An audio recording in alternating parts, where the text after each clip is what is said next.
Hey!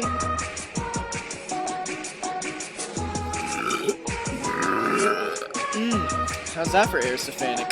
Hey yo, in ancient comedy, we start with Aristophanes, with the chorus and the satyrs, with the big weenies, and in stage and women, all the girls are horny. But crude humor's not the only thing we see. We also get inverted roles, with a dad being told what to do by his son and the wasps, while smashing political figures just like a boss, and addressing the audience in the parabasis for his loss in the festival of Dionysus. And then there's a big crisis with the Peloponnesian War in 400 BC. That's when we get into middle and new comedy. Menander and Plautus, what can I say? They stray away from the traits of old comedy. There's no one-liners, crude humor, or satires. Instead we get moral lessons and clever slaves.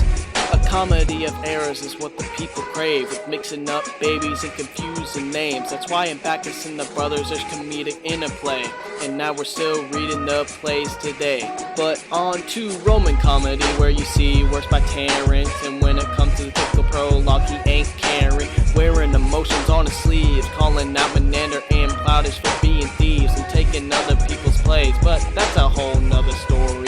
Let's get back on track.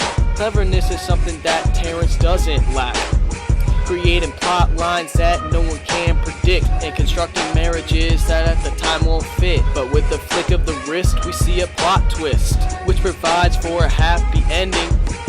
And as time flies we see this form of comedy die, and then satires arise through Petronius, Apuleius, and Lucius.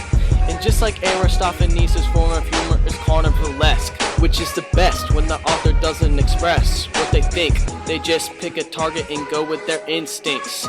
In the dinner with Trimalchio we get ample examples, with Petronius making fun of Nero with no fear of the consequence.